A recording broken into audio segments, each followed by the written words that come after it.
Hey everybody, and welcome to my Game of Thrones Season 8 Episode 2 prediction video. In this video, I'm going to be going scene by scene to tell you what I think will happen in Episode 2 of the latest season of Game of Thrones. In Episode 1, we left off with the marriage between Jon Snow and Daenerys Targaryen to solidify their alliance in the fight against the White Walkers. And this episode is going to start with the Night King. And we're going to see the Night King enter and destroy the last hearth, killing every single person in his path. We're going to see Bran awake at the weirwood tree to what he saw, and Bran is going to tell Sam that the Night King is coming for Winterfell, and that when the time comes, Bran needs to be ready. Bran's going to tell Sam that there is so much more that he needs to understand. There are so many more symbols, so much more history.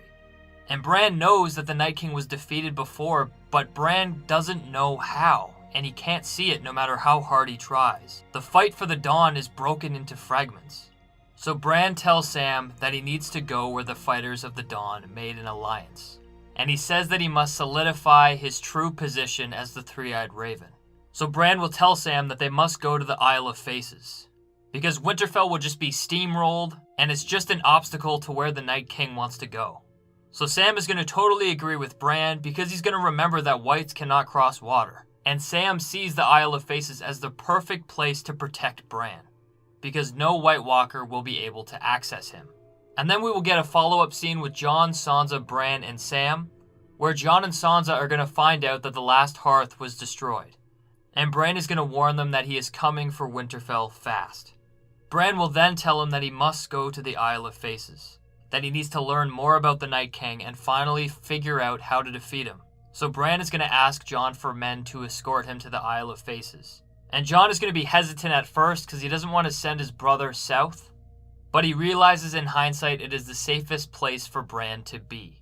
And he is arguably the most important person to the Long Night. So Jon is going to tell Bran that he will gather a team for him, and he'll make the announcement at the upcoming conference. We are then going to see Varys pay a visit to Sansa. And Varys is going to ask if he can speak to Sansa in confidence. And he's going to end up praising Sansa for her understanding of the political game. And he's going to tell her that she's a very smart ruler and that she's done very well as the queen in the north. And Sansa's naturally going to press Varys and ask him what he wants. And Varys is going to make it simple. He's going to tell her that he wants peace, he wants prosperity, and he wants Westeros to be led by a leader who is strong, respected, and has the right name. And Sansa's going to dismiss him and say that he must have found that in Daenerys, regardless of her impulsiveness and aggressiveness. So we can see that Sansa is still clearly irritated at Daenerys coming to Winterfell and Jon's support of her. But Varys is then going to defend Daenerys. He's going to tell her that Daenerys is the ruler for the people, and she fought for the people. She abolished slavery. And Varys has absolutely no doubt that she would make the world a better place. But then he says that she cannot be queen. And with Sansa in shock, Varys tells her that he has always vowed to do what is best for Westeros. And at one point, Daenerys was what was best for Westeros. But now there's a new candidate. And Varys is going to tell her that her brother Jon Snow is the king that Westeros needs, and he is the king that the North needs. And Sansa at this point is going to think that Jon is still a bastard. And this is where Varys is going to tell her that Jon is actually a Targaryen. And Varys tells her that it makes sense that she doesn't know, because Jon would want to maintain his place as king of the North, and also maintain an alliance with Daenerys. And those two things could potentially be sacrificed if he came forward as a legitimate Targaryen. And on top of that, Jon doesn't even want to rule. But regardless of all that, Varys thinks that Jon must rule Westeros. He tells Sansa that he has seen Jon's leadership and heard of his stories. So Varys is going to ask for Sansa's hand to help ensure that Jon will sit the throne when the White Walkers are defeated. And Sansa's going to be skeptical and ask why she should even help him, and why should she keep her mouth shut that Daenerys has a spy in their ranks. And Varys is going to tell her that he believes in Jon. He knew of Ned Stark. And he tells Sansa of his final moments with Ned, and how he sees that in Jon Snow. And then Varys is going to focus it on Sansa. He says that Sansa deserves the North. She should be the one to rule her own home. And Varys is sure that Sansa doesn't want to rule in Jon's shadow. And on top of that, Jon will be king, and he will have the North's best interests. With Jon as the king of the Seven Kingdoms, the North will thrive. So then Sansa's going to ask Varys what he has in mind, and Varys is going to tell her that he has well-placed sources, and he hears that Cersei is going to the Golden Company for support against Daenerys.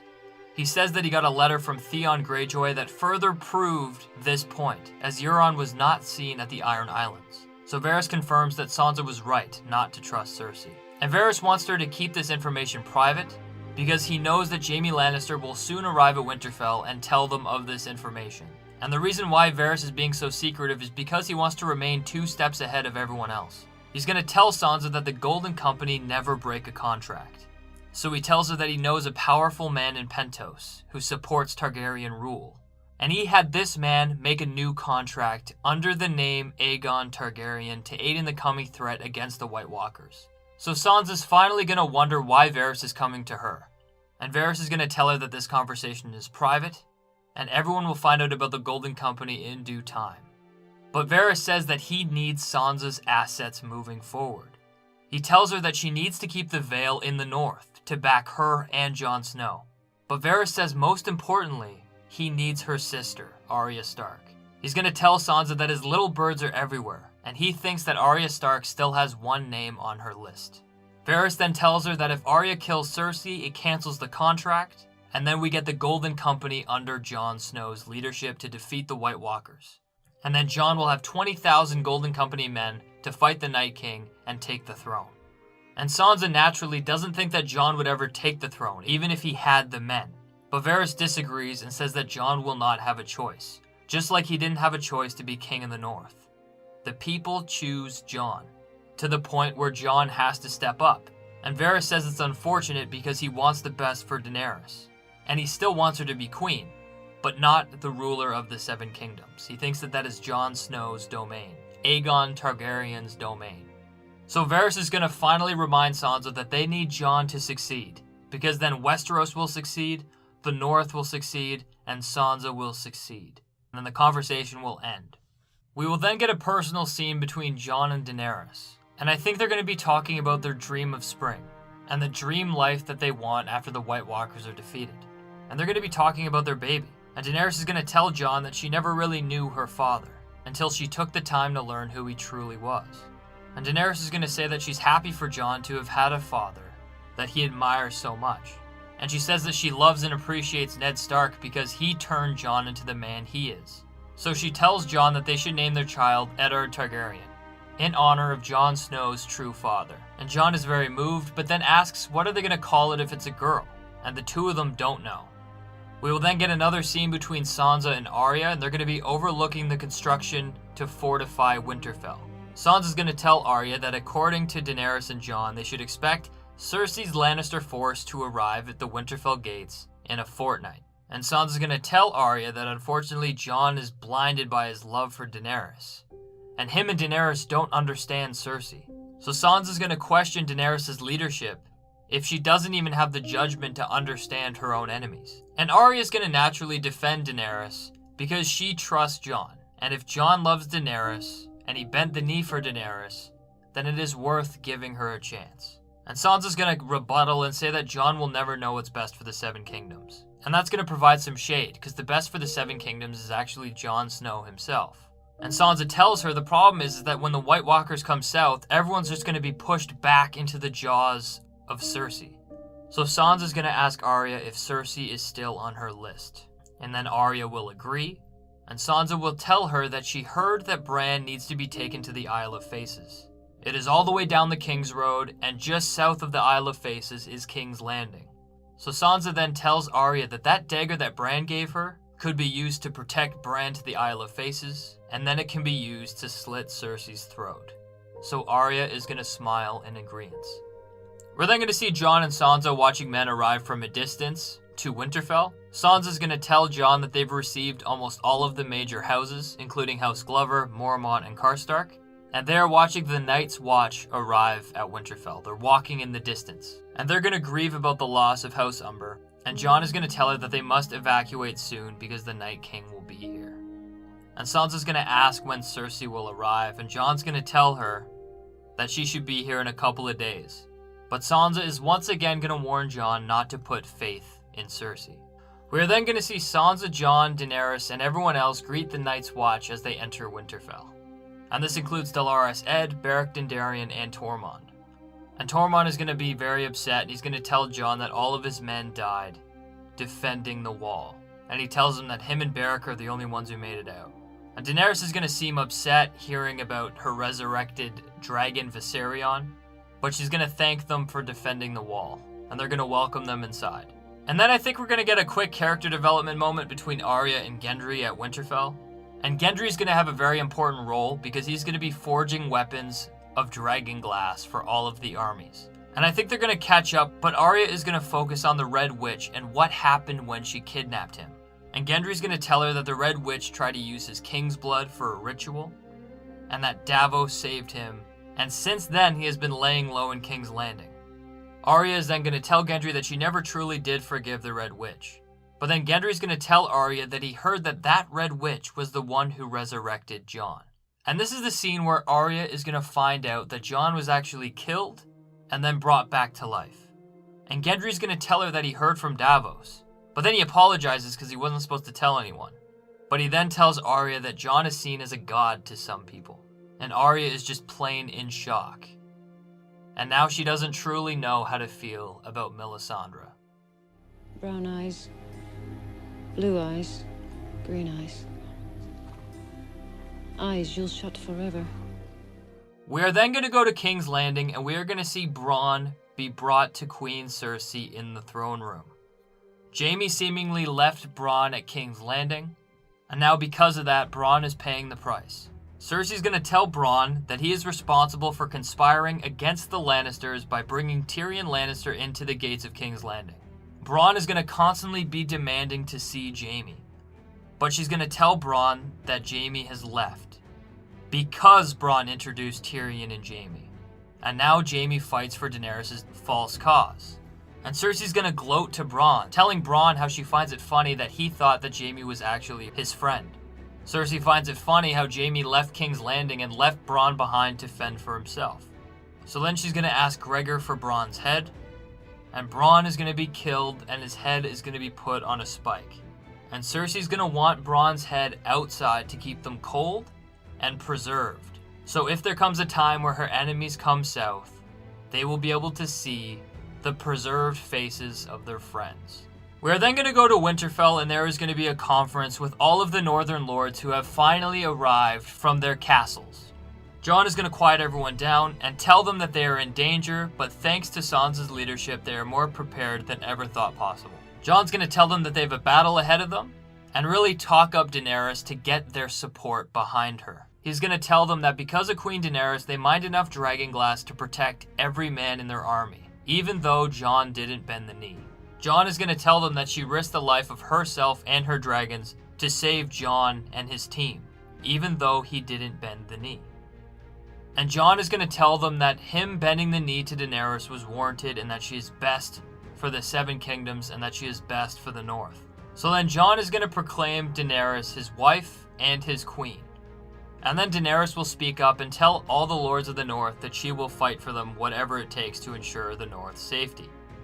She wants Stark and Targaryen to once again unite to create a realm of peace, but in order to achieve this, they need to defeat the Night King. And she says that she is here with her Dothraki, with her Unsullied, and her dragons to make sure the Night King is defeated. She's then going to offer all of the lords and their armies dragonglass weapons to keep them safe. But the Northern Lords are still going to be upset that she brought Dothraki and dragons to their homes. Lady Mormont's going to speak up and say that they didn't choose Daenerys. They chose Jon Snow to be their king. And this is where Jorah is going to speak up against Lady Mormont as a disgraced Mormont Northerner. And he's going to tell Lady Mormont that he brought dishonor to their house by selling slaves. And because of his actions, Lyanna Mormont finds herself in the position of leadership at such a young age. But he tells everyone that Daenerys gave him purpose. She made it her mission to free every slave in Essos, to provide a world that was better than the one her father created. Jorah tells her that she may be a Targaryen, but she represents them and their values. And Jorah finally says that King Ned Stark gave him mercy to go to Essos after his betrayal. And now Daenerys has shown him the exact same mercy as Ned Stark. And because of that, Jorah is better for it, and he tells them that it proves Daenerys' leadership.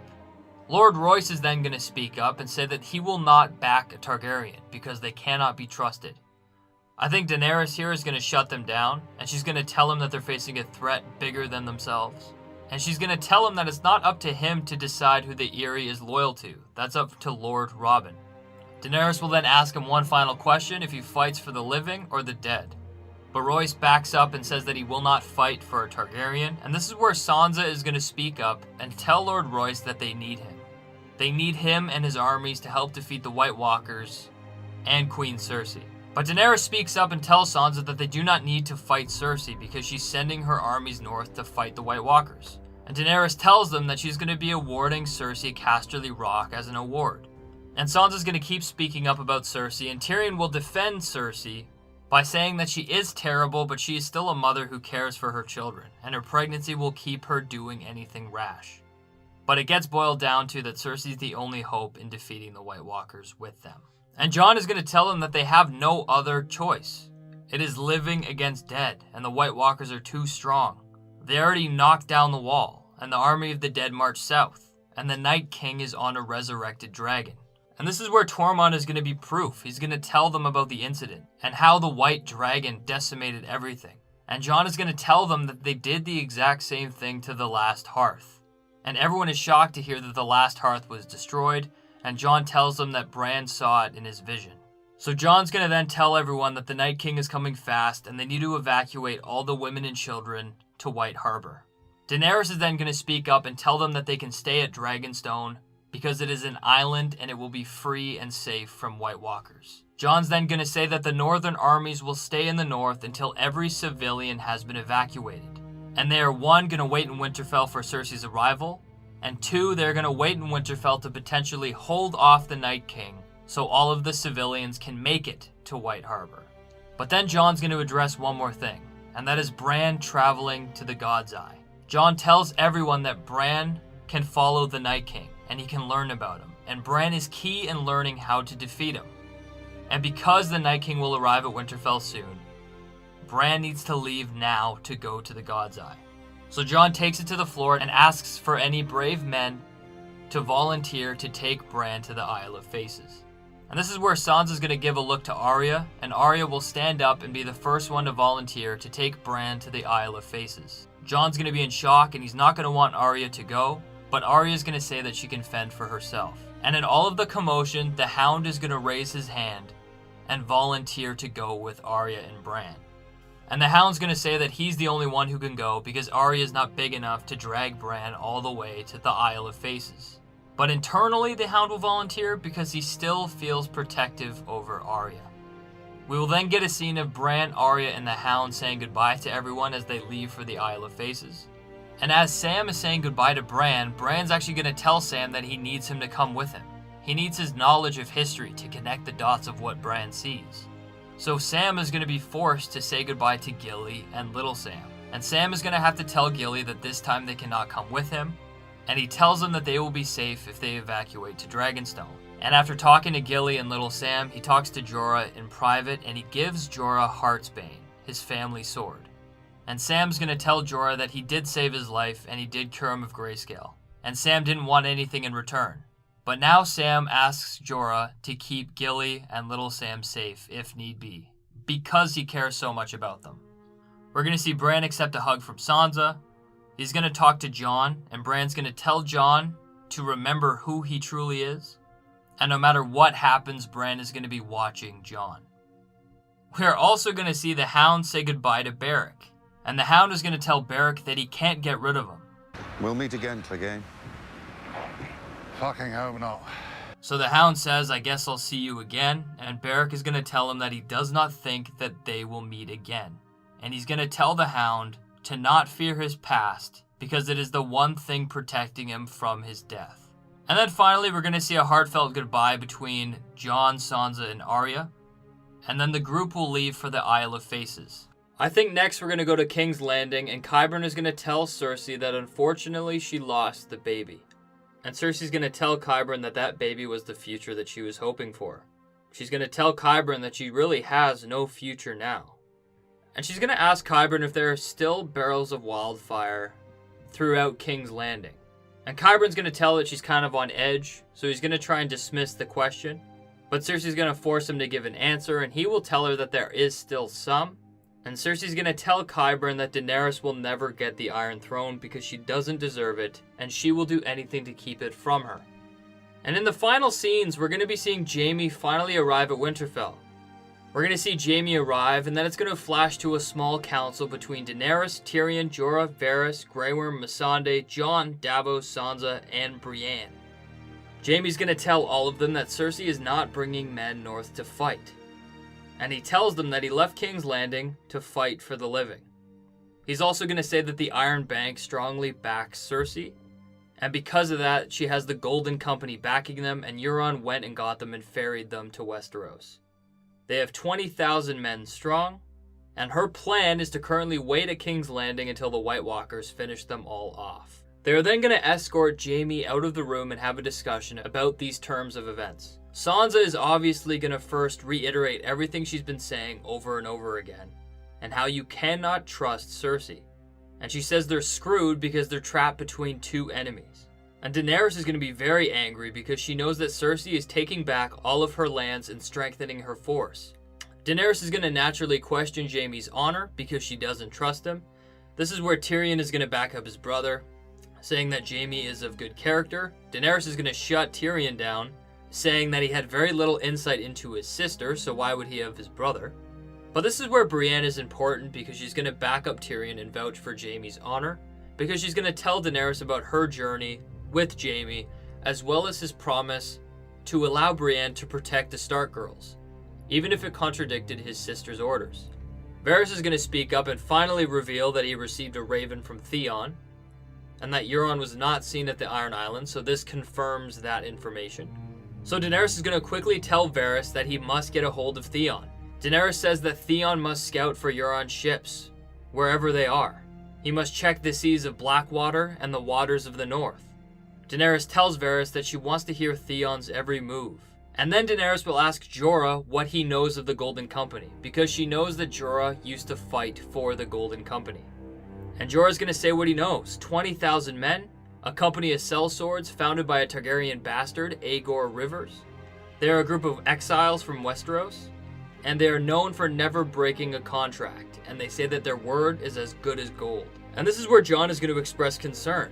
He's going to say that they can't possibly fight them because the army is too big, and the armies are meant to fight for the living. They can't afford to add more men to the Night King's army. Varys is going to ask the question if the Golden Company have any allegiance to royal Targaryens. Jorah says that he doesn't know, but he knows that the reputation is that they never break a contract. And Daenerys gets a bit rash and says that it is time for her to leave for the Red Keep. There's nothing that anyone can do to stop her, and the table is going to end up erupting. Tyrion tells her it's a suicide mission and to think for her baby, and Jon echoes the same sentiments while adding the concerns of killing more soldiers. But Daenerys argues that she must do this for the future of her baby, and that the Night King will force everyone south and they will all fall into Cersei's trap. So Daenerys says that they must attack now while they still can. She tells everyone that she will pave the way along the King's Road to ensure the path south is safe. And she tells Tyrion that his sister has captured or killed all of her Westerosi allies. So Daenerys says that she needs to take matters into her own hands and take care of her while she still can. And then Tyrion finally comes around and agrees that it is time to attack the capital, to lay King's Landing to siege. Because at this point, diplomacy is not an option because Cersei has betrayed Daenerys countless times. But Tyrion warns her to be safe because those ballistas are dangerous, and 2 dragons might not be enough to attack the capital. She must bring her army. And Jon is naturally going to be mad because he's losing a ton of men to help fight off against the White Walkers. He's going to be angry because he's going to feel like everyone is sacrificing Winterfell. But he's also going to be very sad and concerned for Daenerys' safety. But the overall consensus is that Cersei is a wedge. She has 20,000 Golden Company men in Euron's fleet. And she could do anything. She could attack Dragonstone. She could attack White Harbor. Or she could march north to Winterfell. Winterfell's never safe, and they are not safe unless they attack Cersei. So Daenerys is going to be very sorry, but she's going to offer Jon some of her unsullied force to guide his people to White Harbor and then to Dragonstone. So if Cersei is there, they will at least have men to attack. And Jon tells Daenerys that while she is down in King's Landing, he will be at Winterfell fending it off. And when he ensures his people are safe, he will make it to King's Landing to help her take the castle as soon as he can, as he looks at her with an expression of concern. And with that, we go to our final scene, and we're going to be seeing Euron Greyjoy and his fleet arrive at White Harbor. And he's going to set all the boats on fire and lay the castle under lockdown. But that is it, everyone, for my Season 8 Episode 2 prediction video. Please let me know what you think in the comment section down below. What do you think will happen next? But until next time, I'll see you guys later.